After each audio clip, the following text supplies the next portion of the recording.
Methodist Moment! Welcome back for another episode of A Methodist Moment. You know, being a preacher does have its perks. For one thing, the preaching robes can be kind of snazzy. Also, we get a whole month to ourselves, called Pastor Appreciation. Yep, you better tell your preacher just how much you appreciate him or her. October's not over yet. I suggest you do it some way like, how about a trip to the Bahamas? Or maybe a really nice card. It's your choice, whichever you choose. But sometimes being a preacher isn't all that great. Sometimes it can be kind of awkward. People automatically change the conversation as soon as you walk into a room. People think the only thing you care to talk about is biblical things. People even assume that we really have no other life or interest outside the church. And while the countless hours that we put in ministry sometimes seem endless, especially to our families, the truth is we do have lives outside the church. Or at least we try to. While we were on vacation, I dropped my kids off one day at Camp Carnival and then went downstairs to the Lido deck for ice cream.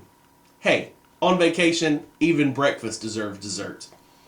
One of the things that I have discovered really quickly about every place where I've lived is there are natural community spaces where people just naturally gather to conversate and congregate. Or maybe I should say gather and gossip, whichever is preferred. Here in my hometown, most of the older gentlemen gather together at McDonald's every morning for coffee and news. On a cruise ship, I've learned that it's always around the ice cream machine. Anyway, I made my cone and sat down with other folks and found myself sitting by a rather nice older gentleman. We started talking. Now, we made it through the pleasantries of home and family, and then we got to the shaky ground of, so what do you do? I found out he was retired, and then with some hesitancy, I said I was a pastor. He chuckled and looked at me and said, so I guess you're going to try and save me, huh?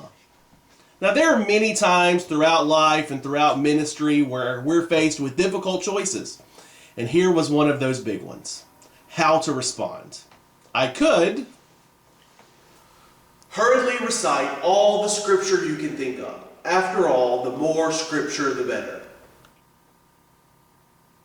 Or, hey, remember you're on vacation. So, I did the only thing I could do. I responded, nope, I'm on vacation. I could tell this kind of caught him by surprise. We chatted on and got a second ice cream cone and then started to share more about our lives. He was traveling with his grown kids and with his grandkids. I was traveling with my children, so we could both commiserate about that point. Then he told me that he was the grandson of a preacher. He'd been raised all his life in the church, and then as soon as he got the chance, to quote him, he got the devil out of Dodge and never looked back. Now, his wife and his children and their families all went to church, but he'd had enough of that stuff. Then he paused and looked at me kind of funny and said, you're really not going to try any of that preacher stuff on me? Another pivotal moment. Should I ask him to kneel and lead him in a prayer of confession? Or how about another ice cream? So I did what I had to do. I told him, hey, I'm just here for the ice cream. We both laughed and finished some more small talk. As I was leaving, he said something that will stick with me forever. He said, I'll see you around the ship. And thanks for not being mean. It's in years of ministry that meeting people like him were a rarity. People whose lives have been hurt and damaged all in the name of religion. People who might never know the healing of grace because they carry too many wounds inflicted by the church. Now, as a follower of Christ, am I concerned about his relationship with God? Of course I am. I want him and everyone to know the blessedness of God's unconditional love and grace. But also as a follower of Christ, I know that 10 minutes of quoting scripture on a cruise ship is not going to overcome a lifetime of spiritual pain. John Wesley, in his sermon called The Nature of Enthusiasm, warned the Methodist, beware you are not a fiery, persecuting enthusiast. Do not imagine that God has called you, just contrary to the spirit of him you style your master, to destroy men's lives, and not to save them. Never dream of forcing men into the ways of God. Think yourself and let think.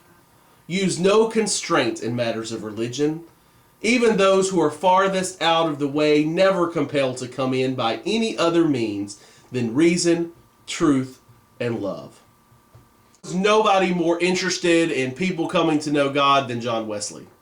But because he cared, because he truly cared about them, and he knew God's love was never meant to be used as a weapon, but that God's love was a source of everlasting life. Because of these things, Wesley said the only way to bring souls to Jesus, as we say in the church biz, is by loving them there. The Apostle Paul said it this way, 1 Corinthians 9:22 through 23. To the weak I became weak, to win the weak. I have become all things to all people, so that by all possible means I might save some. I do all this for the sake of the gospel, that I may share in its blessings. Isn't it time we remember just how God's love works? After all, it found us just as we were, and daily is changing us more into the image of Christ. How would the world be different? And how might they view the church differently if we remembered that's how love works? If we loved people as they are, not as we want them to be, but if we truly cared, loved them as they are, and together, through our love and God's amazing grace, we both found ourselves changing into faithful disciples of Jesus Christ. It might just be a different world. Well, thanks for joining us. Check in next week for another Methodist Moment. It might just change your week. Hey, and please subscribe. We really do love fans. We appreciate your comments. Be blessed.